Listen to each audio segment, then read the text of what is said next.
একটি ডিজাইন তৈরি করার পরে আমরা কিভাবে কাস্টমারদেরকে সেই ডিজাইনটি দিব অথবা আমাদেরকে কাস্টমার একটি ডিজাইন কিভাবে দিবে সেটা আমাদের কম্পিউটারে আমরা কিভাবে এনে আমরা কাজ করতে পারি। দেখা যায় আমাকে এই ডিজাইনটি আমাকে কাস্টমার দিয়েছে, আমি এটা হোয়াটসঅ্যাপে রিসিভ করেছি এবং তাকে আবার হোয়াটসঅ্যাপে পাঠিয়ে দিয়েছি। অনেক ভাই এবং ভাই বন্ধুরা বলেছে কিভাবে আমরা একটা ডিজাইন তৈরি করে কাস্টমারকে দিব, এটা অনেকেই জানে না। তো এই বিষয়টা আমরা অনেকে মনে করি খুব সহজ, কিন্তু এটা কিন্তু যে না জানে তার কাছে কিন্তু খুবই কঠিন। তো আজকে আমরা সেই বিষয়টা দেখব কিভাবে একটা ডিজাইন তৈরি করার পরে হোয়াটসঅ্যাপে সেই ডিজাইনটি দেওয়া যায় এবং কিভাবে আমরা রিসিভ করতে পারি একটি ছবি। দেখা যায় আমাকে এই ছবিটি দিয়েছে হোয়াটসঅ্যাপে, আমি রিসিভ করে আমার কম্পিউটারে ডাউনলোড করে কাজ করে তাকে কিন্তু আমি পাঠিয়ে দিয়েছি। তো আজকে আমরা দেখব কিভাবে আমরা এই ডিজাইনটি কাস্টমারকে পৌঁছাতে পারি। চলুন, আমার প্রথমে হচ্ছে আমার স্ক্রিন, মোবাইলের স্ক্রিনটা আমরা দেখি, তাহলেই বুঝতে পারবো। হোয়াটসঅ্যাপ অ্যাকাউন্টে মোবাইলের অ্যাকাউন্টটি ওপেন করতে হবে। আমাদের কিন্তু ডিজাইনগুলো দিচ্ছে, সেটাকে আমরা হয়তো ক্লিক দিচ্ছি এবং এটাকে ডাউনলোড করার জন্য এই যে উপরে 3 ডট, এখানে আমরা ক্লিক দেব। এরপরে এই যে দেখেন এখানে সেভ লেখা আছে, এই সেভে চাপ দিব, এই ডিজাইনটি সেভ হয়ে যাবে। এখন আমার কম্পিউটারের সাথে আমরা কিভাবে কানেকশন করব আমাদের এই হোয়াটসঅ্যাপটি।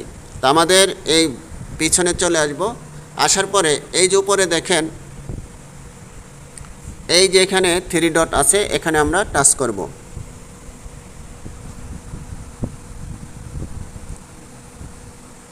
এরপরে আমাদের এই যে সেটিং লেখা আছে, এই সেটিংয়ে আমরা টাচ করব।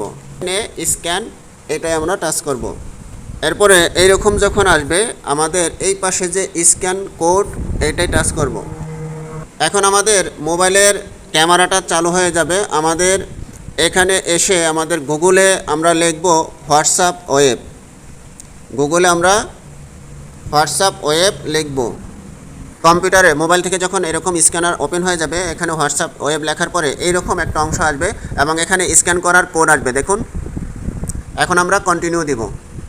এই যে মোবাইলের স্ক্রিনটা পুরোটাই কিন্তু আমার এখন কম্পিউটারে চলে আসছে। এখন আমার কাস্টমার আমাকে হোয়াটসঅ্যাপের নাম্বারে যেই আমাকে এখন ছবি দেবে না কেন, আমার কিন্তু কম্পিউটার অটোমেটিক চলে আসবে।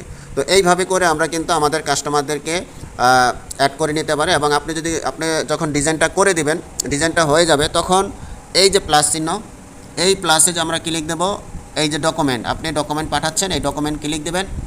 এরপরে দেখা যায় আপনার এখানে একটা ডিজাইন, যেই ডিজাইনটা আপনার যে ফোল্ডারে রাখছেন সেই ফোল্ডারের ডিজাইনটা সিলেক্ট করবেন এবং এখানে ওপেন দিবেন এবং এই জায়গায় উপরে তার নাম দেখা যাবে এবং এই ডিজাইনটি অ্যাভেলেবেল আছে, এই যে এখানে দেখা যাবে নিচে দেখেন। এরপরে যখন আপনি তীর চিহ্নে ক্লিক দেবেন তখনই কিন্তু তার কাছে এই ডিজাইনটি পৌঁছে যাবে। এইভাবে করে আমরা একজনকে ডিজাইন নিতে পারি।